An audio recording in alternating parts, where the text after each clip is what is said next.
Okay, guys and girls, good morning. Welcome to the Monday Zoom call, 10 a.m. Melbourne time. This is a call that we run every week that anyone can plug into. We've got a great, I got my phone call, a great crowd on this morning, even for a Monday. I know it's a public holiday, but that's awesome that so many people have jumped on to listen in. So every Monday morning without fail, one of the leaders will be running a different training. So you always get something out of this. So I'll crack right into it. I'm just going to share my screen. I've put together a presentation. This is a presentation I presented in the Melbourne training session. So if you're not in Melbourne, you missed it, you're not going to miss it because I'm about to do it. All right, share screen. Okay, hopefully that's coming up. Jacqueline, can you see my screen? Corey, you can see my screen. The power of edification. Thumbs up. Legends. All right, I'll get cracking. All right, guys. So edification is basically building the credibility of someone or something. So I'm sort of going to break it down into pretty simple slides. But I think people that are good at edifying others will always make more money than people that are not good at edifying. And Richard Branson, looking at some of the top money earners in the world, the biggest entrepreneurs, they always seem to be pumping up their team, their workers, more than themselves. So you don't see Richard Branson sort of getting on saying, I'm the best businessman in the world. It's always being positive about his staff. And that's the way I think the business is going so well, because he's edifying the staff. That makes people feel proud of what they're doing. And they'll basically work harder. I think that's there's a method to his madness. So, and the people that that edify, people love being around, because we've all got that. I think we've all got that one friend that if you're feeling a little bit down or in the slumps, that you give them a call, or you might want to go and have a coffee with that person that's always up and about, makes you feel great about yourself. And that's why people that like to lift others up will always have more success in network marketing, because you naturally attract people and people actually want to be around you. So edifying can explode your business. So it's all about edifying. You can edify many different things in network marketing. You can edify network marketing, and you have to do that. You can edify the company. You can edify people. You can edify the products. So edification is powerful. If you're not edifying, if you're telling people about Jeunesse and they ask you, what are the owners like? And you say, no, I don't know. I think they go okay in business, but I'm not sure. That's not edifying them at all. But if you say, oh, look, our owners are amazing, power entrepreneurs, power couple, they've built massive success in the past. Randy's Florida Businessman of the Year twice. Wendy's won USA Woman of the Year. Her background in business is amazing. So edification will pump others up and actually make them have belief in what you're saying. So when do we edify? And there's many different situations. So obviously there's a lot of things we can edify, but today's call is going to be talking about how we edify other people. So when do we edify is pretty simple. When you're meeting new people for the first time, when you're introducing maybe your upline to someone, when you do an introduction at a live event. If you go to a live event, you're asked to do a 2-minute welcome and then edifying the leader that's coming on stage. And for those that have been in the business a while, a three-way phone call. I've done a lot of training over the last couple of days with certain business builders, because when we set up a three-way call, they just said, "Hey, this is Steve. Have a chat." So there was no edification, and people didn't really respect what I was saying. So I'm going to take you through the simple reasons why we actually edify. And this is a great little graph that I found. When you've got a prospect and yourself, you might have a very good friend that you've known your whole life, and you've been chatting to them about you've joined network marketing, and you're thinking it's a great thing. But this person might trust you, but they might not respect your opinion on business. So this is where a third party will really help you. So you can talk about yourself all day, every day, and people just go, "Oh yeah, I've heard it all before. He's talking himself up." But if someone else actually talks you up and said, oh, yes, if someone said to me, oh, Steve, he's one of the best people I've ever worked with. He's actually helped so many people around the world. He does this. If other people say it, it actually becomes true. If you say it, it doesn't sound as good. So I've actually, I think my little sister might be online who is going to explain. I've got a lot of people. I'm going to find her in the chat bar. I think she said she was going to be on. If she's not, we'll flick right through. Oh, she's on. Vicky. Vicky, you can hear me? I can. Yeah, right. So this is my little sister Vicky, and she's going to tell you a story. I chased her for 4 years with my previous company, and she put up the roadblock sign and said, "Go away, Stephen." And I was at her and at her and at her. She saw that I was successful, and she basically said, "Go away." She's down the beach. Some of us, I'm here working my butt off. I didn't know you were going to throw to me. Vicky's going to tell you just a quick 2-minute story on edification and then how it works for her. Well, it's so funny, as you were just talking, I was thinking, oh, you better tell my story, but then I'll just tell it. So a lot of you on the call, I can't see how many people are on the call, but probably already know a little bit about our story. But as Stevie said, he'd been in a couple of network marketing companies, and he was really the only person that I knew that was doing anything to do with network marketing. And so, he would talk to me about this thing, network marketing, or this great company he was with. But, he was a footballer and he had these massive contacts. And I don't know, it wasn't that I didn't believe him. I believed him and I trust him. But, that was his thing. And I guess I just didn't understand what my blocks were at the time. And it wasn't until I met, just randomly, had a holiday at the same time as Jeunesse conference in Noosa, and met some people like Angela Lucenti and particularly Sarah Michelle Brown, and just got talking to them and realized that they were just normal people like me. So I think edification is one thing, but then introducing an expert, which is just someone other than you, is really important. So someone other than Stephen talking to me about this thing called network marketing was really important for me. Obviously I didn't realize it at the time. But then they also really edified Steve as a leader to me. They told me how hard he worked, and they really built him up as the picture of the person that I didn't actually see. So that was really, really important to me. And then, when I told Steve who I was talking to, he re-edified them as well. Sarah, she works so hard. She has this massive goal, and he knew their stories. So I think for me, that was a bit of a light bulb moment. I didn't know that I needed an expert or someone else coming in to talk to me. If Steve had have asked me and said, should I get someone else on the line that can talk to you about network marketing, I would have said, no way, I don't need that. But it wasn't until after I had chatted to them. So I guess that's my big thing now. And, in the initial stages, I found it really weird to edify my brother until I'd worked with him a lot. And so when I get on three-way calls and I'm sitting there and I'm talking, I just have to speak from my heart and speak about what I know of him as a leader, which felt awkward at the start. But yeah, it's the best process for getting, belief in people. So is that cool, Steve? That is very cool, Vicky. Thank you for jumping on your busy schedule today. Looks like you're bloody working very, very hard. Now you're muted. This is a great thing about this system. If you don't like what your sister's saying, you can just mute them. I've gone back a few slides here. Yeah, so edification, if it is new to you, I'm going to break down how it actually works. So I've sort of mentioned a few of the situations where you can edify someone else, but you can practice this whenever you like. And if you're just talking to a couple of friends in a very relaxed setting, you can actually edify each other. Oh my God, Sarah is so great at that. I love how you do that.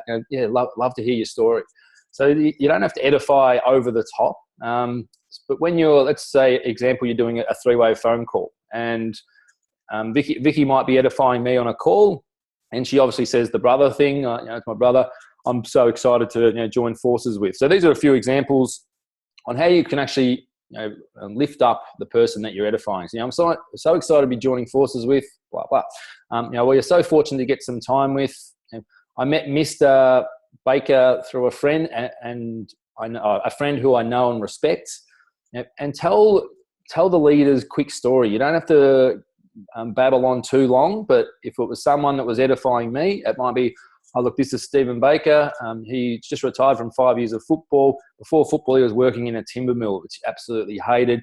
But he's transitioned from football into network marketing, and now he's earning more money in network marketing. And last year, he won an award for helping the most leaders in the business. And he's looking at being a future leader in his business. So it's only 10 or 15 seconds. You don't have to reel off all the facts and figures about everything. You just need to do a quick story and set up the call. And also, a lot of times people forget to actually edify the prospect that's on the phone. So it's really good to make the prospect feel like they're wanted in this business. So you've obviously got that prospect on the phone because you think they are going to be good in the business. So you might think they're going to be a future star. So let them know that to the leader. Just say, look, I've got Taylor on the phone. She's been in network marketing. I've got Taylor on the phone. She hasn't been in network marketing before. She's very new, but she wants to build this thing big, and she's got the drive and enthusiasm. She's an athlete, and she is going to build this thing big. So it's a quick edification on the actual prospect and why you truly believe. You don't have to make up lies. Why you truly believe that they're going to be good in this business. But it's always important to make the expert's time. And remember, Vicky mentioned an unbelievable point, a great point. The expert doesn't have to be an expert. It just has to be someone else. I didn't introduce Vicky to what I'd call an expert. I introduced Vicky to people that were building the business and had success, but they'd come from different walks of life. And that's what really, really appealed to Vicky. So, and it's important, when you get on calls with your leader, is to not talk over them. So you've built the leader up as the person that's going to be answering all their questions. They're the expert. So it's really important is to, when you actually, after the edification process, if you're on the phone, put yourself on mute.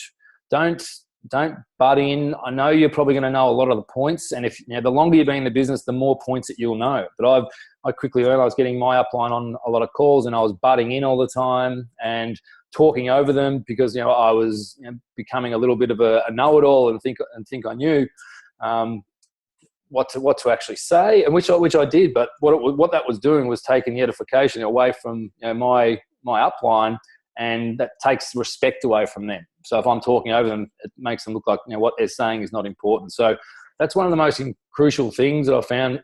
Set up a three-way call, do the introduction, put yourself on mute. It actually makes the call a lot clearer as well.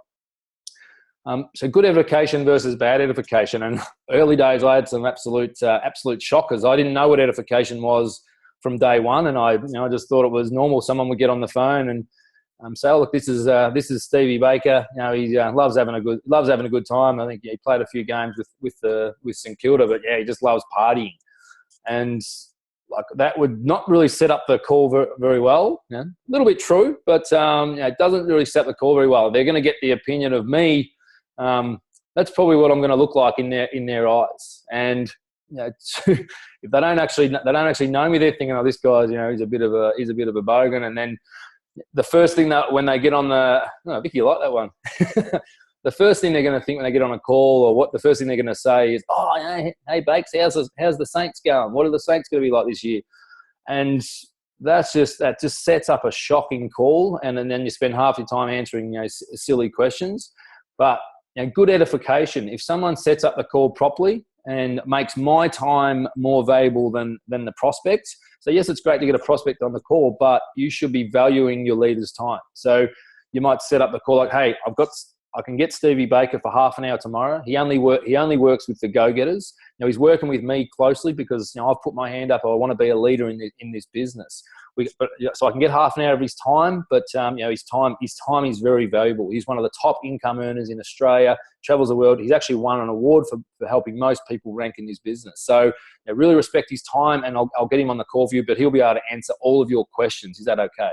Yep, that's fine. And then you set up the call. You can actually know you feel like people are listening with intent.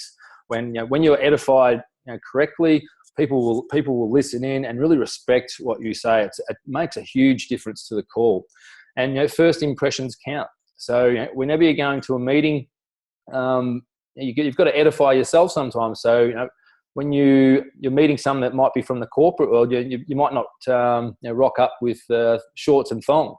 And this is a bit of a grey area, because people say, oh, you should wear what you want, but you've got to really relate to the people that you're meeting up with. So someone that's dressed nice, you might want to join someone that's actually looks after themselves. So all right, so this is something I said at the live event in Melbourne. Was a bit of a test. So no negativity. So there's in any business, there's always a little bit of backstabbing, talking behind people's back in any business in the world. So if you practice edifying and being positive, you'll attract positive people into your business. So if this is the test from this second on, you've got to be try not to be negative at all. If you can last the day, I'll be surprised. Last time I started this, I lasted about half an hour, and I think I said something bad about one of the Kardashian girls. So that was what I said bad, but I'm going to last longer this time. So what's the time? It's 17 past. Actually, I'm just going to move rooms because my housemate has jumped in the shower. The beauties of home-based businesses, eh? Oh, hang on a sec.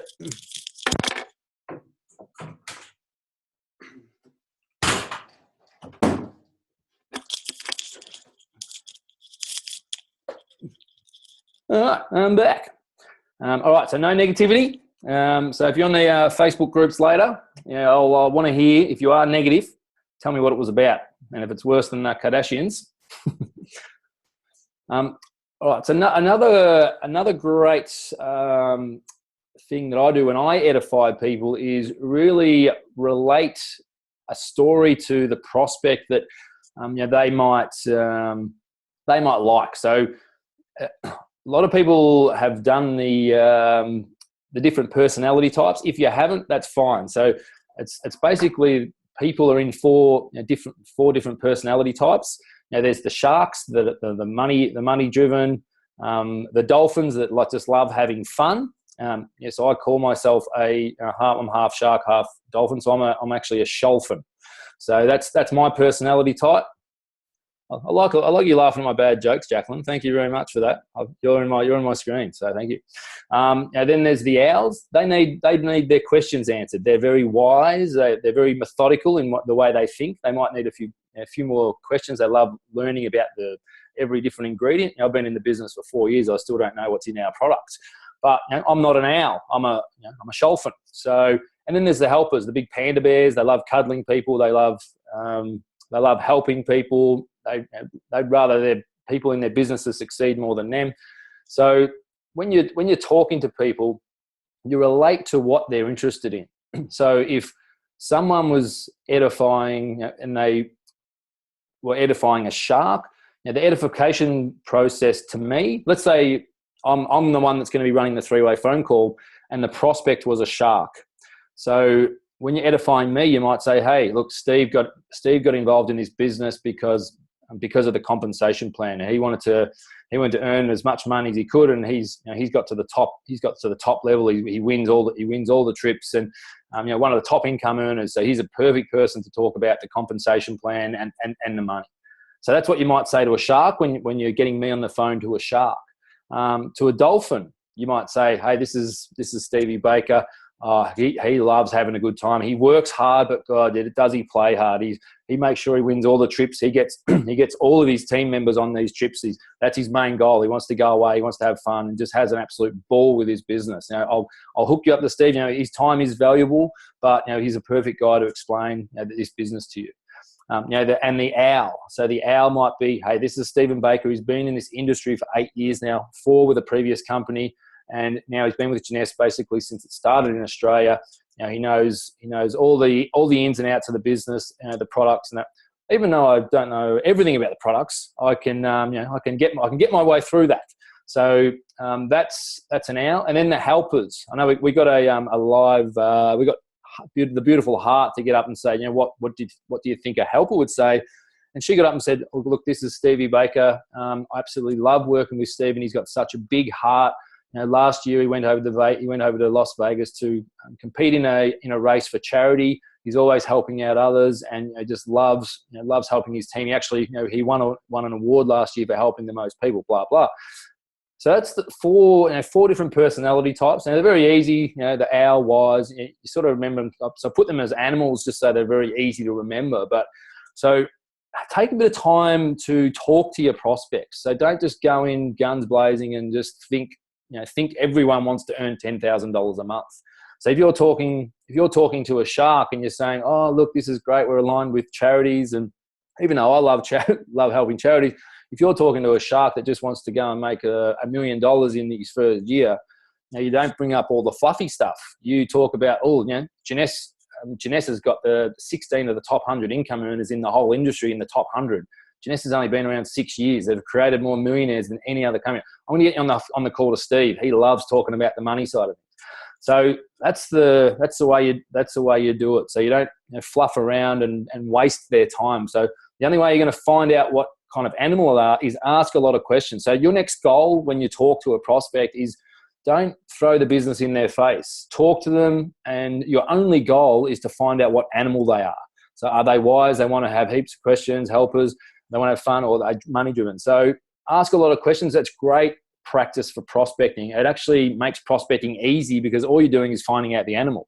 You're not feeling scared about asking, oh, look, are you interested in a home-based business? It's actually scary asking people that question. So spend some time finding out who that person is, and then you're going to have a lot better chance of actually getting them over the line because you know what actually excites them. No point trying to excite a dolphin with facts and figures about nutrients and telomeres.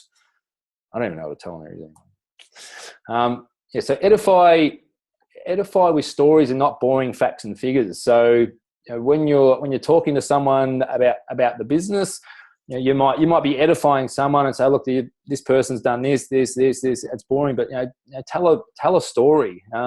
Tell your leader's story. How if it was me, I was in a timber mill. I played footy. Stephen actually got made redundant from footy, and he was in panic mode. So he's used this industry to rebuild his income from footy, and now he's got a total time and financial freedom. So use a story, not facts and figures about the company. Like people join you, they don't join the company. So people have got to like you, and they've got to feel like they're going to be cherished and helped, and they have to feel like they're going to be supported. So if they get to know you, they get to know your leader and the story. Like I've been through ups and downs in this business. Like people have got to know that. People have got to know why the leader was building the business, the success they've had, and what they're going to do with it in the future. So the power of edification. I love this story. I'm not sure if Benny's on, but me and Benjamin Crichton and I went to Cairns on a business trip. And we'd had a great couple of days. We were getting a lot of contacts. We ran a meeting, and I was in this restaurant, and I was talking to the manager. I didn't actually know she was actually the waitress, and I just saw her how hard she was working, and I thought, geez, that girl, she's got drive, she's got ambition. She wants to make this restaurant. I said to Ben, I bet you she's the manager because she wants this place working so well.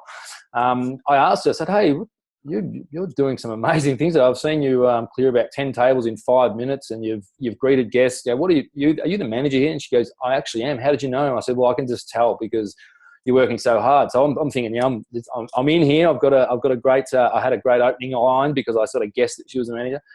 And then I basically chased her around like a little puppy, just saying, hey, you should check out my business. Look at this. We've got 7 levels of matching bonus. Hey, we're on holidays. You should check out this thing called network marketing. And what she was just walking around, just throwing pies in my face, saying, go away. And so I'd have a bit of a break, have a coffee, and then I'd go back to the relaxed approach. Say, hey, look, can we have a coffee tomorrow when you're not working? And she goes, oh, look, I'm super busy. And she basically pie in my face, and then I went to the toilet. 2 minutes later, I come back, and all of a sudden this lady comes up to my table, the manager, and says, Stephen, I know your name, Stephen. No, here's my card. I want you to give me a call straight after work. I knock off here at 6 o'clock. want you to call me. I'm very serious about what you've been telling me. And I was like nearly fell off my chair. I'm thinking, what the hell has happened? And Benny and I walked off, and I'm saying, did you see that? I was the master. I basically punched her into submission, and she finally gave up on telling me to go away. So then Benny laughs at me and he says, "You've got no idea. You've got no idea." And I've gone, "What do you mean?" And he goes, "While you're in the toilet, I called her over, and I said to her, Do you know who that guy is that's been talking to you? He's one of the most successful, passionate people I know. He's built a global business, and he just loves helping people be successful. He's one of the best people I know, and I'm up here because I'm one of his best friends, but I'm one of his business associates, and he's too modest to actually tell you what he's done in the business. But I think you probably should give him the time of day." So that little edifying from someone else, like I was banging on about how good I was and all this stuff about the business, but it was just going in one ear and out the other. Like the story with Vicky, my sister. I was banging on about it for 5 or 6 years, and it was in one ear out the other. As soon as she hears it from someone else, and they actually edified me, they edify the business. She come to the party and started the business, and now she's successful. So that's where the most powerful thing I've seen in edification. So when you're with your team, look for opportunities to pump your team up, and you don't have to make up silly stories. And Benny said to me, "I think it's true." So just be honest and really pump it up. I think that was a very, very great story. And get your enroller to work early days in the business. So when you're new, you really should be just concentrating on the basic steps in this business. You shouldn't have to go out and learn everything about everything. You don't have to learn about the products and the pay plan in your first couple of weeks. Get good at inviting. So know your story, and if your enroller hasn't got you to write out your 2-minute story on your past, what you don't like about your past, what you're doing now, and what you want in the future, do that today. Write out your 2-minute story, practice it, say it in the mirror. It's vital that you know your 2-minute story, why you're building this business, and then you can share it to others. So tell your story, get people on a webinar or a link, or get them on a 3-way phone call, but really edify. You might be inviting someone to a Monday night webinar. The webinar's tonight at 8:30. So find out from your enroller who's running the webinar. Edify the hell out of that person. They might not even be in your team. Just say, "Oh, this person's great." Get them on the call. Or edify your upline, get them on a 3-way call straight away, just for that introduction. So I personally love getting on the phone as quick as I can. So if you're on Facebook all day and people are talking to you and asking you, "What do you do?" and you're writing back, and it's just back and forth text all day, it's boring as hell. So if you've got someone that's interested in what you do, say, "Hey, do you mind if I give you a quick call? I'll explain my story in 2 minutes." And then you go on to the next step, which is the edifying the leader and getting them on a 3-way phone call. It's a very simple process. So I found this photo because this poor guy here is obviously making a very tough phone call, and phone calls in the business can be tough. But every time you're about to start a 3-way phone call, I think of this poor lad who's just probably lost the company millions of dollars. So when you're doing a 3-way phone call, it's not scary. Once you've done 1 or 2 3-way phone calls, you've got the edification, because obviously you're going to be edifying your upline leaders. So start writing down their stories and get them critique. So I had Georgina on the phone yesterday, and she goes, "How do I go with the edification process?" I said, "Yeah, it's good, but maybe when you've got the prospect that's a shark, you add this, add it, add a few things." And then there was another call we had 2 hours later, and it was amazingly better. So when you do edification, write your leader's story down, and then ask them, "How did I go? Was that good?" Get some feedback. So once you've got the edification down with your leader, it's the same thing. It's a broken record. I say the same thing every time about the leaders in my team. So you don't have to get scared of a call. Once you've got your 4 points written down, 3 or 4 points about edification, That's all you ever have to learn. You might have 4 or 5 leaders in your upline. You might have more, but know their stories, know how to edify them, and it's so easy. See, 3-way calls are easy and fun. That was something I put in the presentation because I didn't have a picture of me on the phone. But so don't get scared of 3-way calls. They are an amazing tool to use for learning, because when you're on a 3-way phone call, you're listening to one of the leaders who they might have years of experience. Even if they don't, you might learn something new every time. I know when I get my upline on the call, I've got the pen and paper ready because I learn something every time. I didn't do a 3-way call myself probably for my first whole year in the business. I was actually getting my leaders on 3-way calls. I was writing down, and then after that amount of time, I'm thinking they're saying the same stuff every time. You learn how to answer questions. And it's great for learning. And then obviously, if you want to do your own 3-way calls, you really know how to handle the situation in the future. And I think training is the best way to learn. So, this presentation on edification, I spent a couple of hours putting it together, but I've learned so much more about edification that I didn't know at the start. So, if you've got a small team, get together, do some 3-way phone calls. Even today, pick your top people and say, hey, let's do a training. We're going to do a couple of 3-way calls. I'm going to pretend I'm the prospect. You're going to pretend you're the leader. I'm going to edify you. Taking turns of edifying each other. Critique each other. Practice, because you don't go into a big game without practicing. It's like if you're a professional golf player, that golf player has hit hundreds of thousands of balls off the tee before he actually takes that first swing. So if you're going into a 3-way call and you haven't even talked to your upline, you don't know their story, you're really shooting yourself in the foot, and the call is not going to be set up in the way that it should be. So do some training today. Everyone's got the day off. I know Vicky's down the beach, but she's already got me a couple of calls set up today. And she said, look, is this good? Is this good? I said, yes, add this. So talk to your enroller about changing things. And so that's about a wrap. But this is the last slide that I absolutely love. And so I think network marketing is about jumping up the levels. Obviously, you got to climb the ladder of success. Actually, what was that quote I heard the other day? You can't climb the ladder of success with your hands in your pocket. Yeah, you like that one? I think that was Arnold Schwarzenegger. But jumping up the ladders of success. And when I first started in network marketing, I thought, if I work hard, if I put all my attributes that I had from football into network marketing, hard worker, relentless, never give up, probably. Never say die attitude, and I'd always play the last minute of the game like I played the first minute. So that's how I played footy. I thought I'll bring that into network marketing. I'll just keep working my butt off, and eventually I'll get some success.